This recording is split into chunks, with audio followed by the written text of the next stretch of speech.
Center Street, and I see an occasional sign with a finger pointing, and it says "To the Working Waterfront." I kind of cringe when I see that because I look down on Sunday mornings from Angle Street into Harbor Cove, and it's empty. Harbor Cove, that's where the Cape Horn Ice Company is, and the Gloucester House Restaurant, and other businesses are located. Harbor Cove is empty. There's not a vessel in sight. The North Channel that goes down by Captain Carlos and on down to the fish pier, that's the North Channel. And that's pretty empty too. So I just wonder if the people of today, when they read that sign, that's what they see as a working waterfront. If that's really the case, and I'll tell you right now, it's only a fraction of what we enjoyed, what we had, and what I experienced in 1945. Now, Can I just I just want to because I feel like I need to say this. The amount, those glory days were glorious, and there was so much activity, and it fed the whole city because there's so many people that were either fishermen, fish packers, or service industry people that serviced the fishing industry. But what I'd like to point out is the amount of fish that was being pulled out of the ocean in those glory days. We can never go back to that. And the reason for that is it has been proved to be a completely unsustainable amount of fish being pulled out. So if we think that we can go back to having that many fish workers, that many boats, that much effort being placed on the stocks is absolutely disingenuous because it actually got us where we are now, and because of the technology has gotten so great. So that being said, it was a special period of time that cannot be duplicated. But it's interesting because now that you mention that, I also have a blog that I call the Gloucester I Love too, and in that I talk about the fishing business and the demise, as Joey says.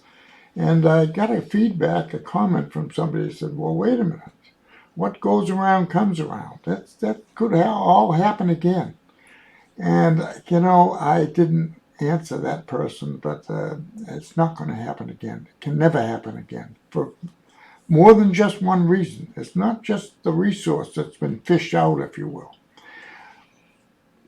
but the customer, the clientele, the public have changed in their desires and their wants. You have to understand that when we were bringing in 1 million, 2 million pounds of redfish a day, and 500,000 pounds of whiting or whatever, those fish were being sold for 3 and 4 cents a pound. As a big stock, a big gross stock for any fishing vessel was $10,000. It was an unbelievable thing. And we were marketing millions and millions of pounds of fish.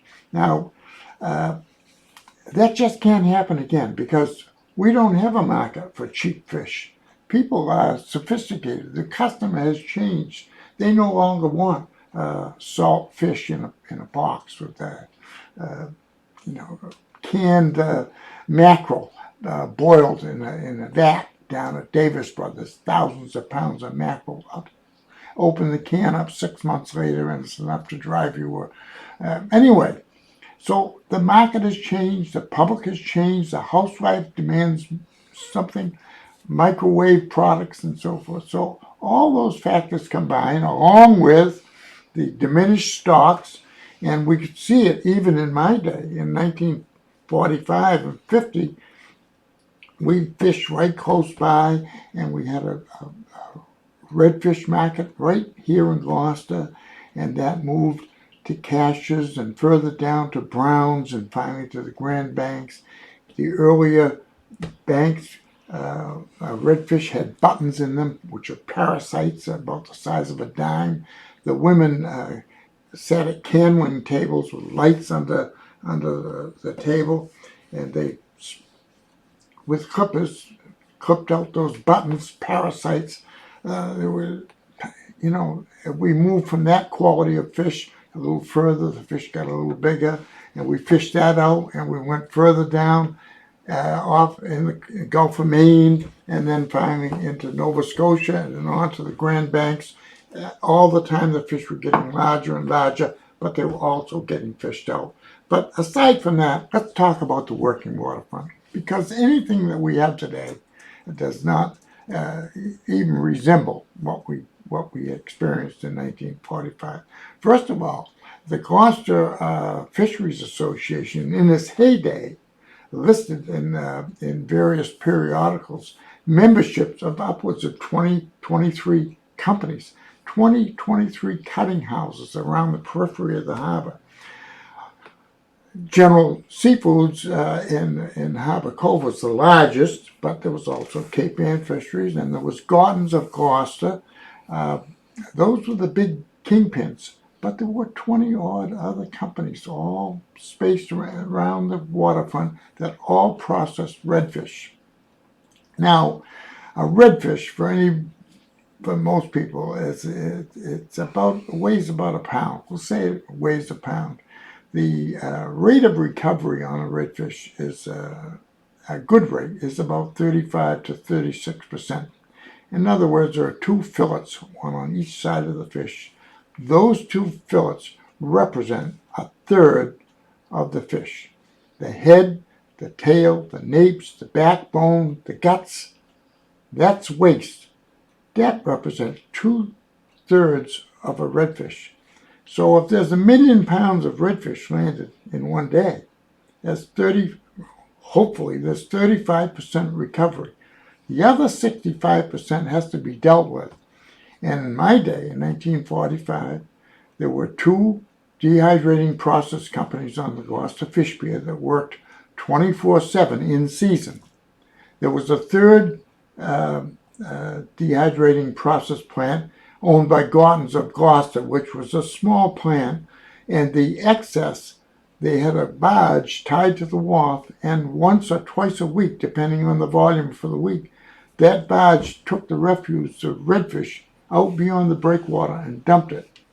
Any excess redfish that couldn't be handled by Ryan's dehydrating process, which I worked at for 5 seasons, that excess redfish product was taken to their plant in Woburn, Mass. So, aside from the third recovery rate of a redfish, 2/3 of it had to be ground up and dealt with. And they made products like oil, a product called solubles, which is a fish, like a fish soup, if you will, and there was fish meal. And those products were all made and finished at the fish pier in the dehydrating process company owned by John Ryan, and the Gloucester byproducts owned by Empire Fish Company and Cape Ann Fish Company and a couple other companies. They use the Gloucester byproducts to take care of their excess or their we call it gurry. So, and then those plants to keep them going were also supplemented by the pogie industry. So, all in all, we had 20-odd filling houses around the harbor. We had 200 vessels. Most of them were offshore, but there were certainly 50 or 60 boats operating mostly in Harbor Cove that were associated with the Gloucester Whiting Association. They were the inshore fleet. We had at least 20 seiners, that's mackerel fishing vessels, 20 seiners at least, conservatively. And they all carried a crew of 16 men. That's a normal complement. So the 16 men, that's 320 fishermen on seiners alone. The seining season would start in March and go all the way until September, we'll say. And shortly after January, all around the harbor, in any building that had a big floor space, the seines were laid out. They were hung and getting ready. The The crews were all there working. I will say working for free, if you will. They weren't paid, but in anticipation of leaving in March, at 1st of April, for the southern shore, starting in Virginia and working their way up, catching mackerel along the coast until the warmer weather came. And in June, as I was walking to grammar school, I'd hear the first morning, I'd hear the put put put of the engines, the donkey engines, and we knew that the first mackerel of the season were being landed. And then from then on, the rest of the summer into the fall, mackerel were being landed in Gloucester. But it all started for the men around March or April. And in January, they were prepping for this. So we had 6 machine shops in the city of Gloucester. 6 machine shops that serviced the over 200 vessels, their machinery.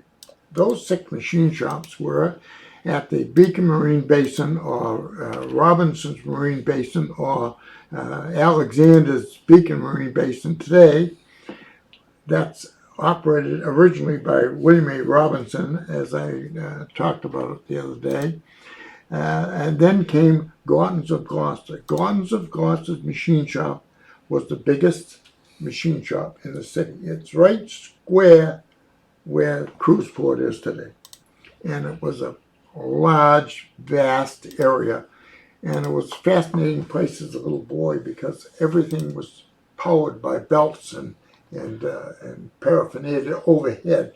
That's how they drove the lathes, the drill presses, and so forth. And it was a busy place. The machinists, shafts being milled and bearings being worked on and so forth. It was a fascinating place.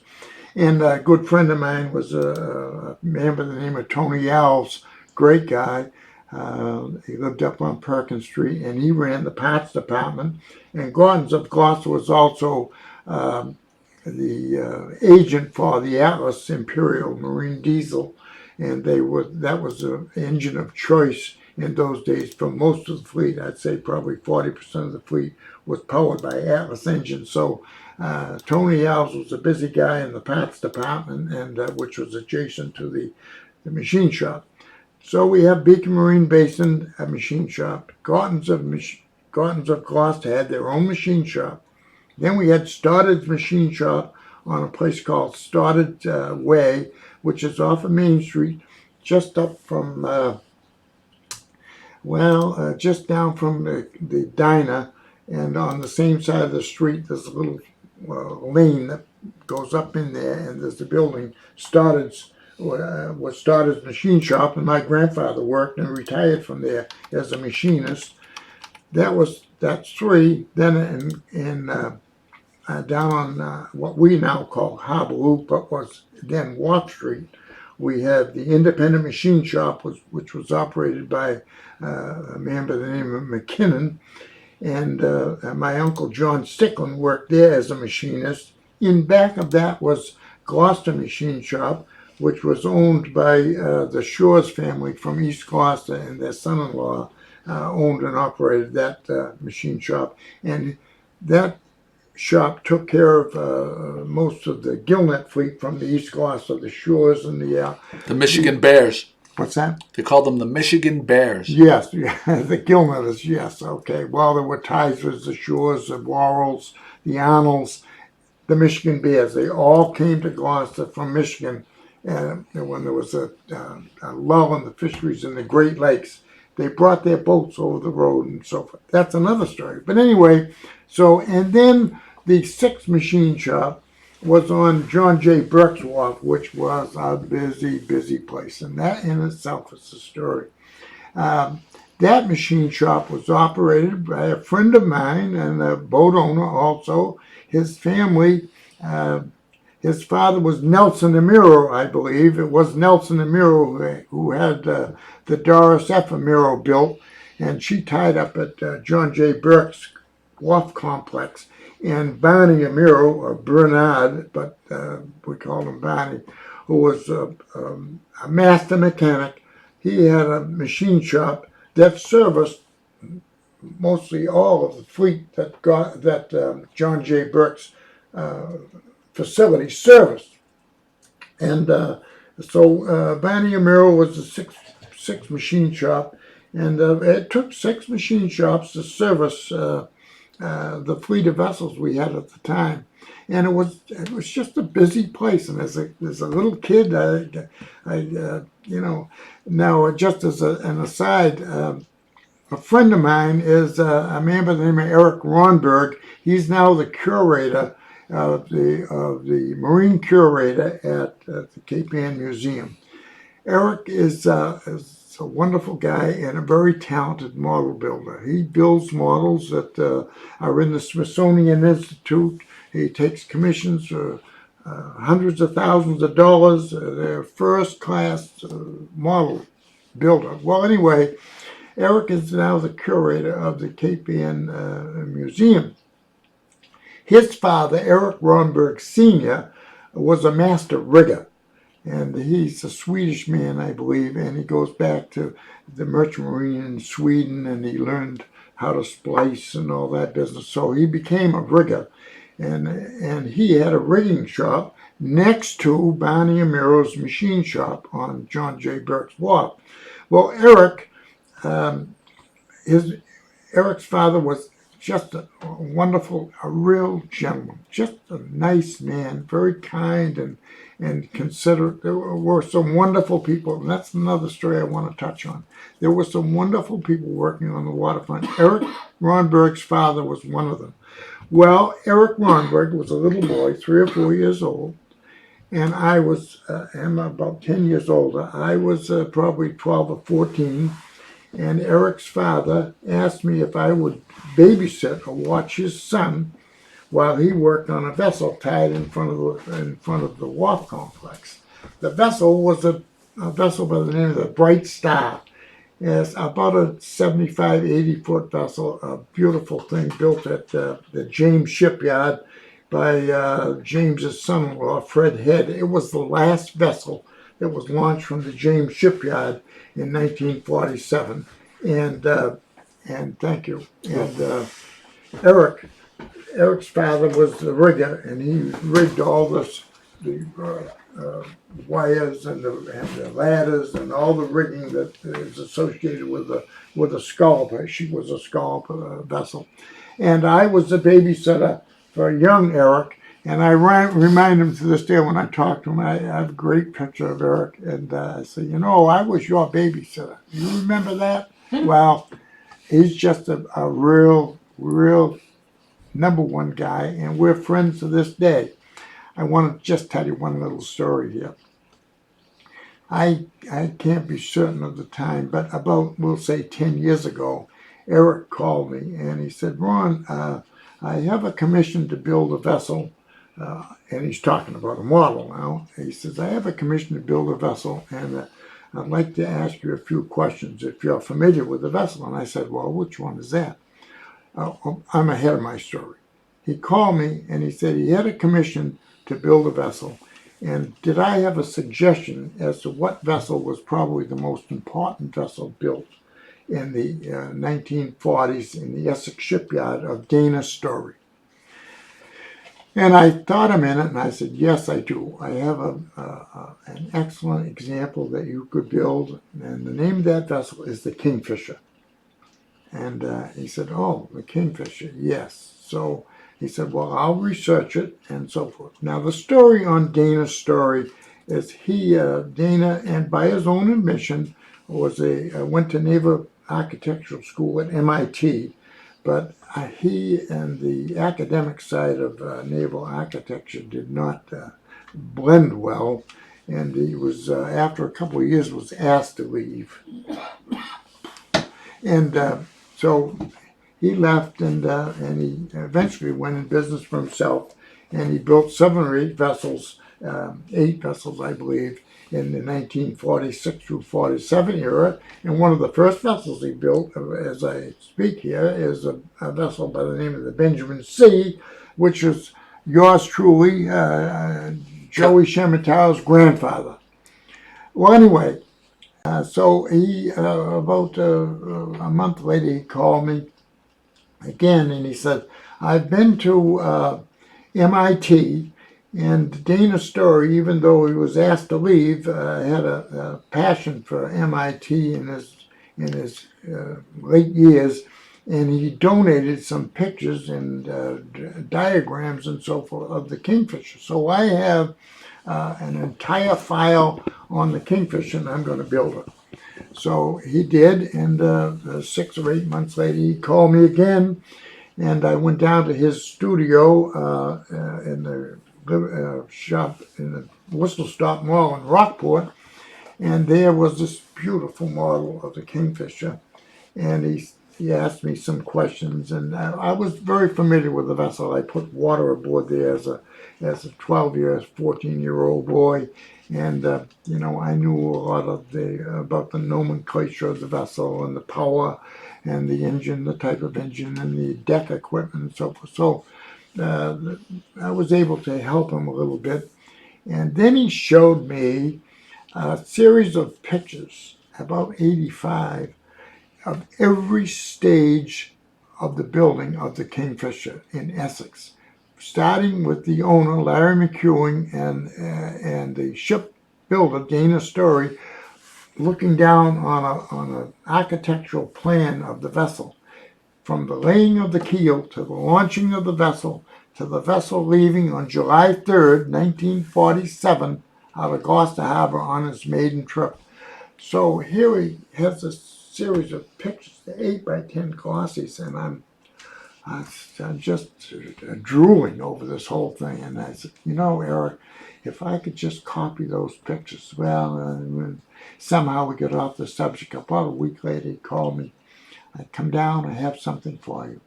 And he presented me with an album of the entire building of the Kingfisher. And I have awesome. That, and sometime I want that to be publicized. But anyway, so that's Eric Ronberg. That's what we were doing in those days.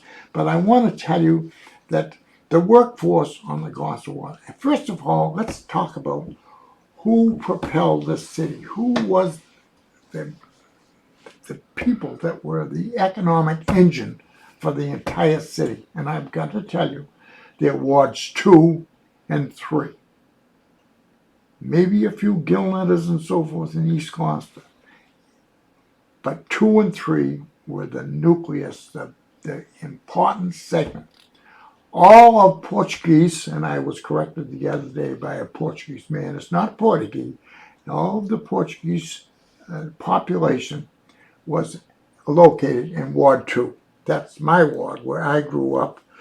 Eastern Avenue to Perkins Street to Sadler Street to Webster Street to Friend Street to Elwell Street to Sadler Street, all that hill section, that was all Portuguese, and primarily wharf workers that worked at this wharf, Captain Joe's Wharf.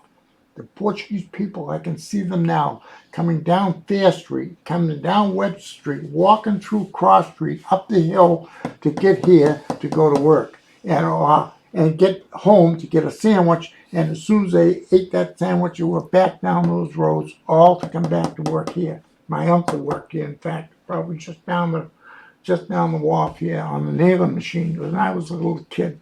Anyway, there were a couple thousand people that supported this fishing fleet. 2,000. Figured out.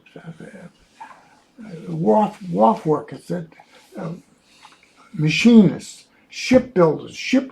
There was six railways in Gloucester that hauled vessels, 6 tracks. 3 railways, each had 2 tracks. Parkhurst over on the Harbor Loop, which is now the Coast Guard station, that was Parkhurst. Next door, of course, is the Heritage Center today, but it was the Gloucester Marine Railways, Burnham's Railways in the past, in my day. And then East Gloucester, Rocky Neck, was known as Chisholm's. And there was, as I say, 6 tracks, and they were always operating, always full of vessels. So we had 6 machine shops. We had 6 railways operating. We had 200-300 people working on the waterfront in miscellaneous trades, carpenter shops, Gorton's machine shops.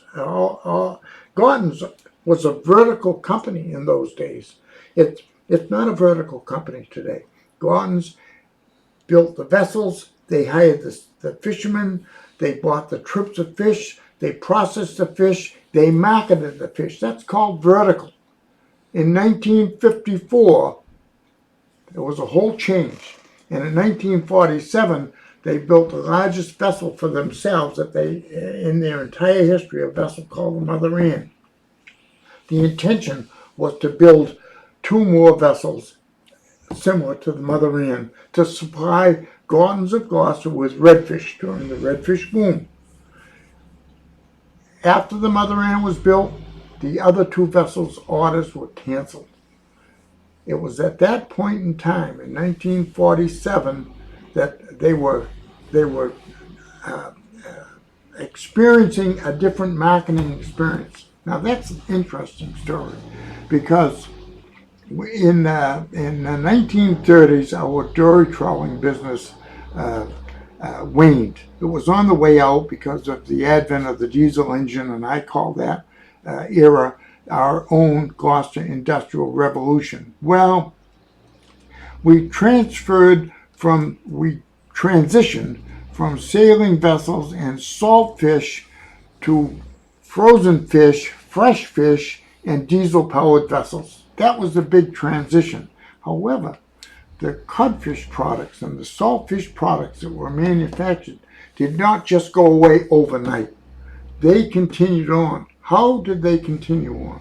They continued on by Gardens of Gloucester buying the codfish, processed salt codfish from Nova Scotia, Lunenburg, Shelburne, not so much Lunenburg, Halifax, and so forth, and Newfoundland. That's where the codfish, the saltfish codfish came from, and they all came here in a fleet of vessels called the OK service boats. They were vessels approximately 100 feet in length, and they carried approximately 150,000, 200,000 pounds of salt fish, processed salt fish. At the potatoes, saltfish was combined with potatoes to make codfish cakes, and it was canned in the local cannery. The building is still at the top of Union Hill today, that big building. That was Gordon's Cannery. Davis Brothers Codfish Cannery was down where the Gloucester House restaurant is today. But anyway, so Gordon's was experiencing this ability to process and manufacture codfish cakes and those kind of saltfish products by buying the fish all processed from another country. I think that was the beginning of a change in how they were going to operate. Because in 1954, the Mother Ann, the Edith and Lillian, the Benjamin C., the Mary and Josephine, and Felicia? And the Felicia all left in 2 weeks for Newfoundland. They were sold outright. The Felicia, the Benjamin C., and the Mary and Josephine, your grandfather sold those boats. Right out from it was a death knell for the city. We lost the biggest producers in the city of Gloucester to Newfoundland because the fish were, as Joey talked about it in the very beginning of the presentation, they were being fished out, and the fish were closer to Newfoundland than they were to Gloucester, and we were experiencing long trips, and that's another whole story. But getting back to Gordon's now was processing redfish. They still had a market for codfish, and that's how they satisfied it. Interestingly, in the potato season, the PEI, that's Prince Edward Island potato, was very popular, and those potatoes were also shipped to Gloucester in the OK service boats and taken out and put in the cold storage, which was across the street from Rose's Wharf today, and where the self-service gas station was, a big cold storage. Oh, and right, yeah. And those potatoes were all stored in there. So, but Gordon's went from a vertical company to a horizontal operation. The vertical company also included the big machine shop that I talked about, the carpenter shop, the sheet metal shop, they had a dehydrating process company on their midst, and they also had a grocery store that fishermen, their wives could charge groceries while the boat was out, and then when they came in, the bill was taken right out of his share in the settlement office. So all those things went away, and now Gloucester fishermen, that you see the big sign. Well, I often like to say that that fisherman is now comes to work in the morning in a hot shop in Mark's suit. He looks at a television screen or a computer screen all day long, and he buys codfish from Alaska. He buys haddock from Poland. He buys tuna fish from Brazil. He's all over the world. Everything comes to Gloucester in a trailer truck. It's all processed in one building, goes in one end and comes out all packaged, and that's the whole sum and substance. There's no, they market their fish, but they no longer go from A to Z. They just do one phase of the operation. So, what can I tell you? Is that good enough for one day? It's fantastic. It was absolutely fantastic. We're What I'd getting like a to lot do of is, good feedback. yeah, the people. There's too many comments to even mention. If this is a great opportunity, if anybody has any questions for Ron, please just type them in right now because we're about to wrap things up.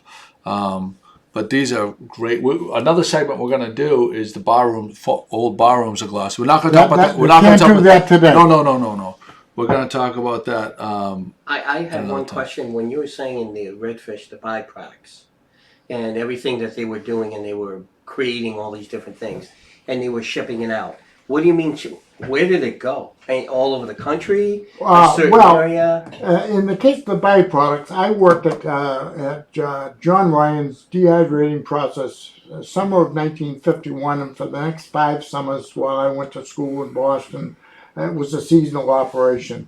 As I mentioned, there were 3 products: fish oil, fish solubles, and meal, fish meal, which is my department. But anyway, the oil was used in the process in paint, in the manufacture of paint. The fish solubles was kind of like a soup, if you will.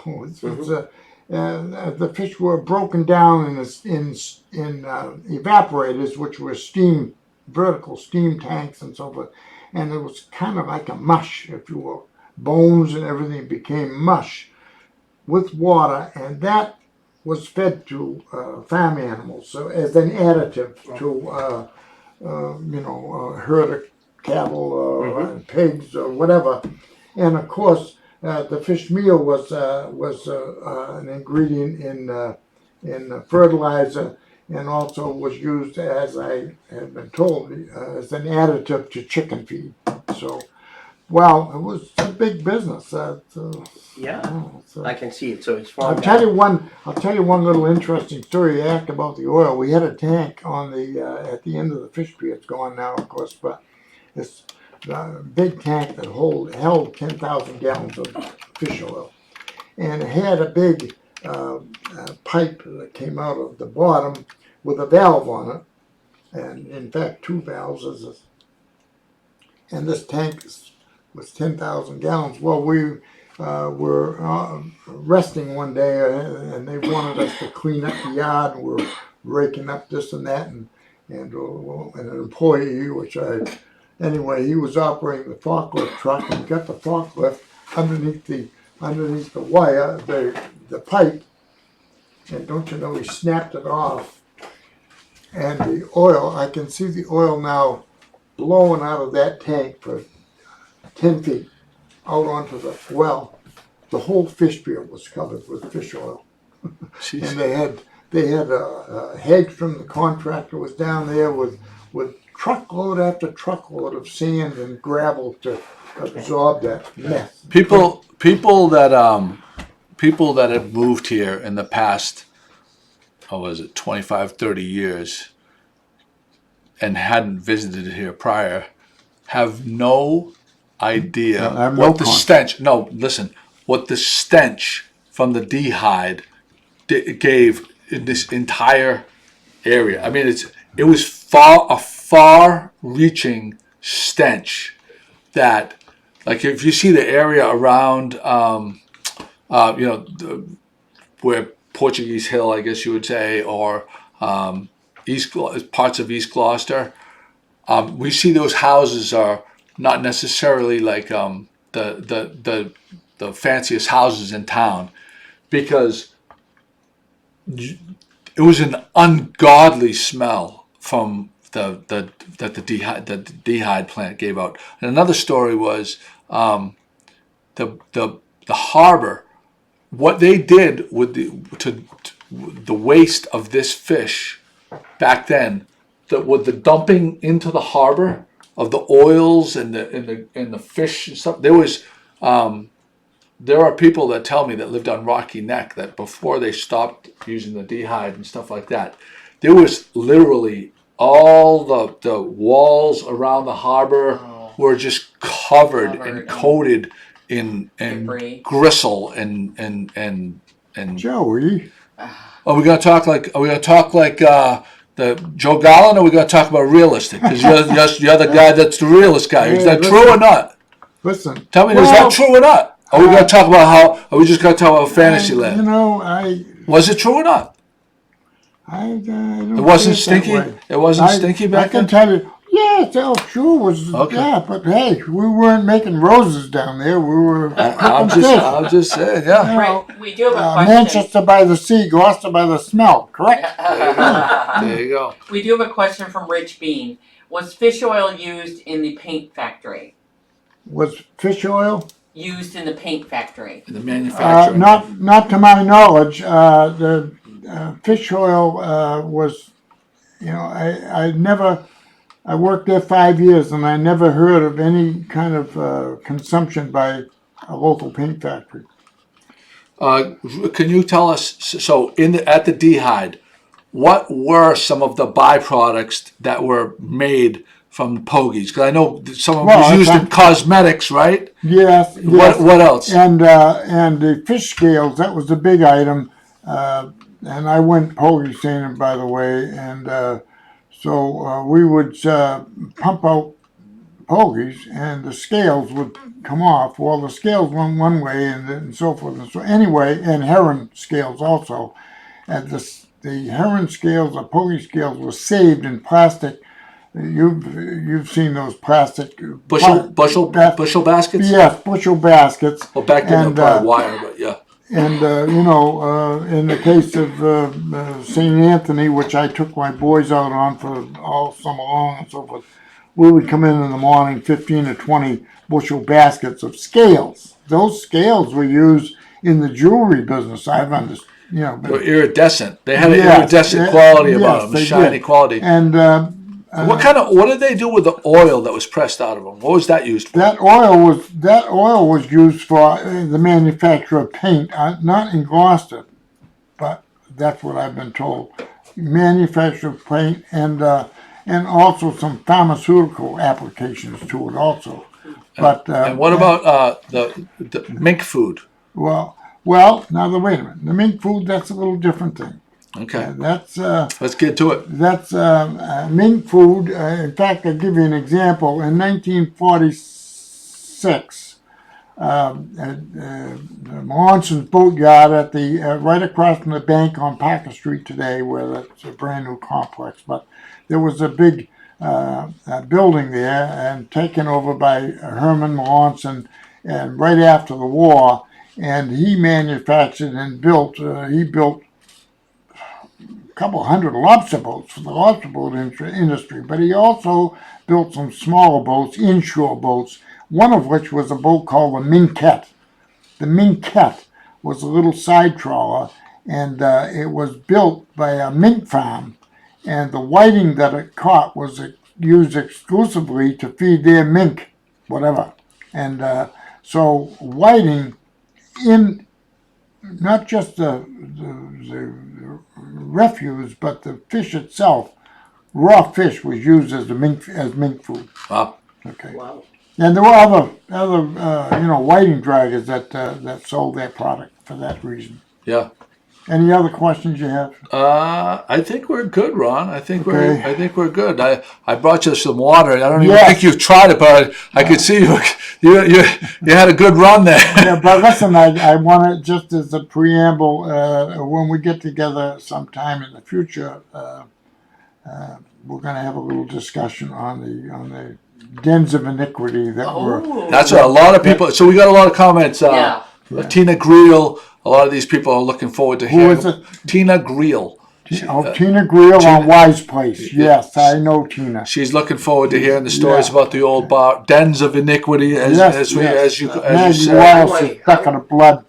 I want to hear about the bands and stuff and how many Yeah. times in the So we're not going to do that right now. No, but no. this is we're just teasing. We're just Yeah. teasing it right now. So people can go. If you love Ron's stories, you can go to his blog You called. see, just briefly, the city of Gloucester was totally consumed with fishing.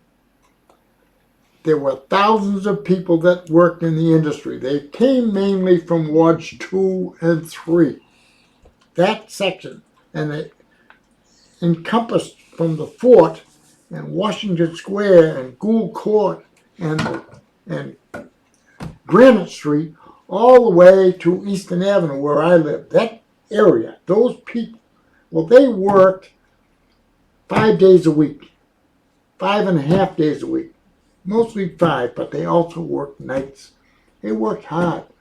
When this business is a seasonal business, we've always, I don't care what you say, it's a seasonal business. It always has been. But I'll tell you, they get a year in a season, and they worked hard. Well, come Friday and Saturday nights, boom. We didn't have television. We had bowling alleys and other forms of recreation in the movie houses. But on a Friday or Saturday night, the town was wide open. They let their hair down, and those hard-working industry people were in every barroom in the city. And I know because I played in them in 1951, 52, and 53. And we're going to talk about that in an upcoming episode. So if Absolutely. you love Ron's stories, he has a blog where he has detailed and has tremendous archive of photos, original photos that he has only access to. You can go to his blog. Just go to your Google and type in The Gloucester I Love 2. The 2 is very important because that's the latest iteration of his blog. The Gloucester I Love 2. We'll put a link to it in the show notes. Ron's going to be coming back. We're just going to keep on trying to add to his stories and keep them for Absolutely. generations going forward. We appreciate you being here, Ron. Thanks to everybody. And people are being very complimentary. Gaetano says, great job, Ron. Say that again? Gaetano, Braccioli Jr. thank you, says, great job. And David Jacobs says, well said, Ron. Yeah. Thank you. There's Thank a you. There you go. I have a big Brancleone story, by the way, for another day. Yeah, no, we got plenty, and so stay tuned. Come back again, and Brenda Davis says great podcast. Mm-hmm. So we're going to stop it right here, and thanks again. Thanks for tuning in, guys. Thank you, Pat, Jimmy.